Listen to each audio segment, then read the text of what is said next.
नमस्कार, न्यूज मंच देख रहे हैं आप और मैं हूं विशाल वैभव। इंडिया महागठबंधन की जो है आज तीसरी बैठक रखी गई थी और ये बैठक जो है दीघा के एक रिसोर्ट में रखी गई थी और इस बैठक में ऐसी उम्मीद जताई जा रही थी कि जो है सीएम फेस पर जो है उस पर जो है चर्चा होगी और उसके सीएम फेस के नामों को लेकर जो है क्लियर किया जाएगा।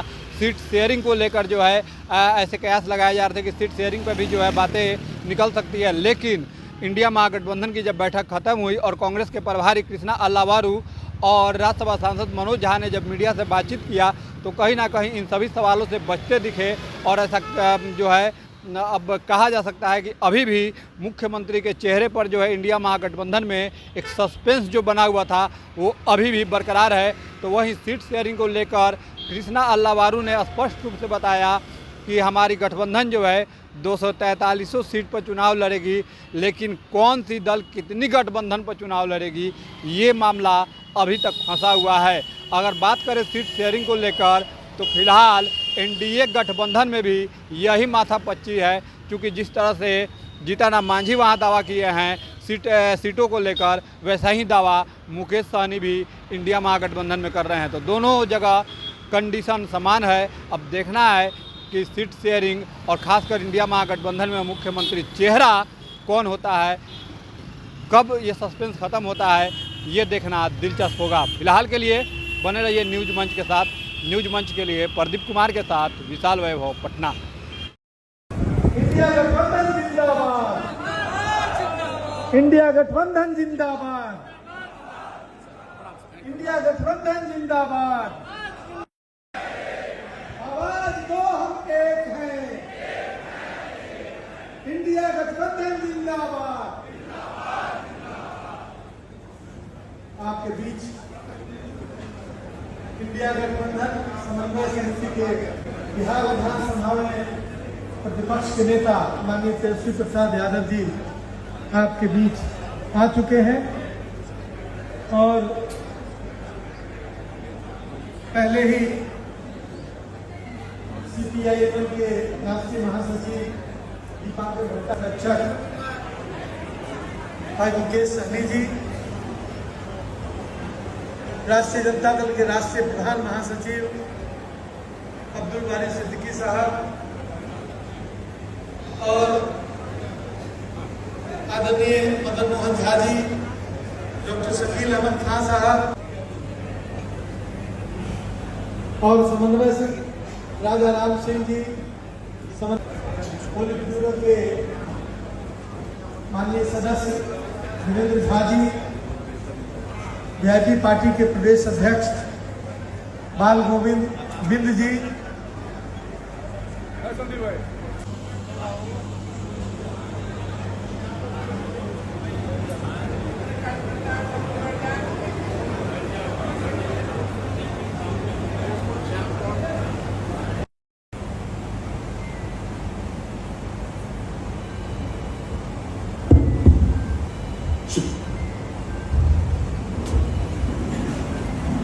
साथियों, जैसा हमारे आलोक मेहता जी ने शुरू में पंचायत, ब्लॉक, जिला, राज्य, आवाज दो, हम एक हैं, आवाज दो, हम एक हैं, इंडिया गठबंधन जिंदाबाद।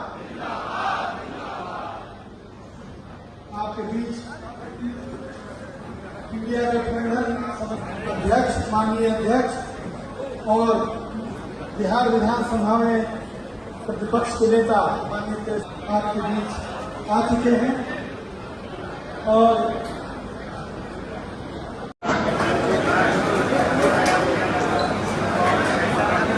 आप सब तालियों की गड़गड़ाहट से इसका स्वागत करें। मीडिया के साथियों, अब हमें मीटिंग जारी रखने की इजाजत दें। आपका बहुत बहुत शुक्रिया।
आपने संवाद कार्यक्रम का आयोजन किया था, संवाद हुई, क्या हुआ, किस तरह से चुनाव में जाएंगे आप? जिस संवाद कार्यक्रम का मुख्य उद्देश्य ये था कि सारी इंडिया गठबंधन की पार्टियां मिलजुल कर प्रदेश से लेके जिला से लेके प्रखंड से लेके पंचायत और वार्ड तक एकजुट होके आने वाले महीनों में चुनाव की तैयारी करेंगे।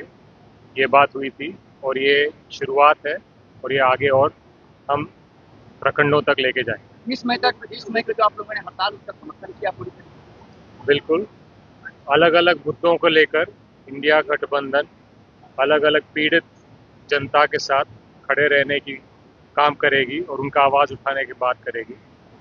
20 तारीख को बहुत अहम तारीख है जिसमें देश भर के मजदूर, संगठित असंगठित दोनों, जो तकलीफ से जूझ रहे हैं, उनके साथ पूरे दम से उनके समर्थन में सारे इंडिया गठबंधन के लोग प्रदेश में भी और जिला स्तर पे भी मजबूती से सड़क पर उतरे।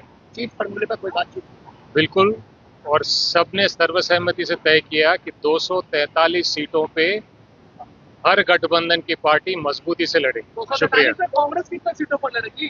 243 सीटों पे हर पार्टी हर सीट पर इंडिया गठबंधन की उम्मीदवार के लिए मजबूती से लड़ेगी, ये तय हुआ। विपक्ष के तेजस्वी यादव को फेस को लेकर आप लोगों ने हाँ बोल दिया है?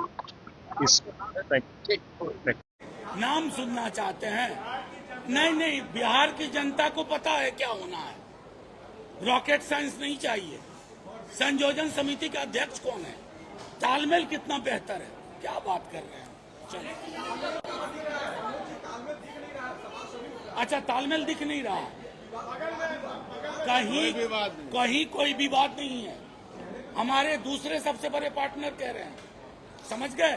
कोई विवाद कहीं विवाद नहीं है। आपको उस वक्त के लिए थोड़ा शिद्दत से इंतजार करिए, शिद्दत से। 1 मिनट नहीं आ रहा हूं आपके पास, शिद्दत से इंतजार कीजिए। महत्वपूर्ण ये है कि समन्वय से संवाद हो रहा है। महत्वपूर्ण ये है कि हम सरकार को घुटने टेकवा रहे हैं। इसके लिए हमारा धन्यवाद तो करिए, जनता ये भी देख रही है। एक मिनट,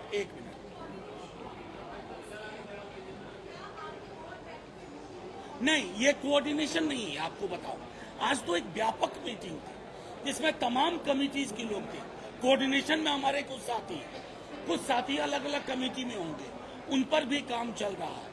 आज थी कि कैसे ब्लॉक स्तर तक ये संवाद साझा तरीके से जाए, उस संदर्भ में कोशिश थी और वो सफल रही, क्योंकि लोग उसको अब जिला और ब्लॉक स्तर पर करना चाहते हैं। आपको पता चल जाएगा, आपके बगैर तो अफसाना अधूरा है।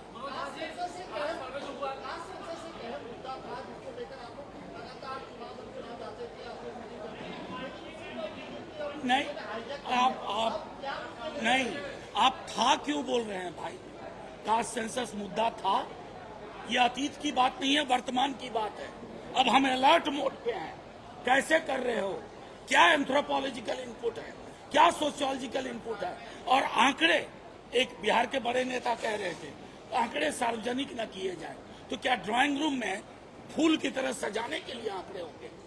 आरक्षण का दायरा बढ़ेगा, जो गरीब परिवार है उनके लिए प्रेरित योजना है, प्रतिबद्ध योजना है। निजी क्षेत्र को लेकर के जहन साफ करना होगा सरकार को। ये सारी चीजें हैं। असेंबलीज और लोकसभा को लेकर के आपको डिलिमिटेशन के बाद रिविजिट करना होगा। तो ये अतीत में क्यों बोल रहे हैं? कास्ट सेंसस मुद्दा था, उनसे पूछिए जिन्होंने कहा था जहर फैलेगा। आज उस जहर को दवा बनाने की कोशिश कर रहे हैं, अब दवा हो गई।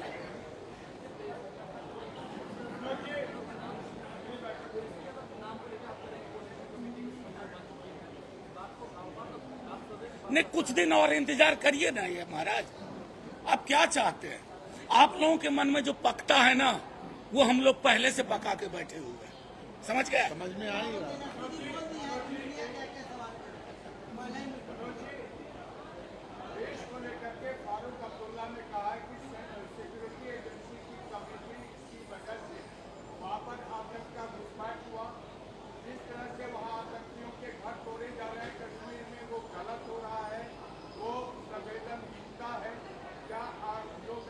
सीधी सी बात कहता हूँ, आपके सवाल का पहला हिस्सा लेता हूँ और सिर्फ एक कहता हूँ, हमने आज इस मीटिंग की शुरुआत की पहलगाम के लोगों को श्रद्धांजलि जिनकी मौत हुई। हम मधुबनी में जाकर चुनाव रैली नहीं कर रहे थे, हम उस तरह की बेशर्मी में नहीं जाते। हम तो आज तक सदन में पूछते रहे पुलवामा कैसे हुआ। अगर पुलवामा की रिपोर्ट आती तो पहलगाम नहीं होता। हमसे पूछोगे, अरे पूरा देश एक स्वर में बोल रहा है, पूरा देश एक स्वर में बोल रहा है, और आपका ट्विटर हैंडल क्या कर रहा है हम नहीं देख रहे। मतलब किसी की बयान के चेरी पिकिंग करके उत्पात मचाने से कुछ हासिल नहीं होगा। देश एक स्वर में सोचता है, हमारी राजनीतिक भिन्नताएं हैं, लेकिन इन मुद्दों पर हम नो कॉम्प्रोमाइज सिचुएशन में रहते हैं।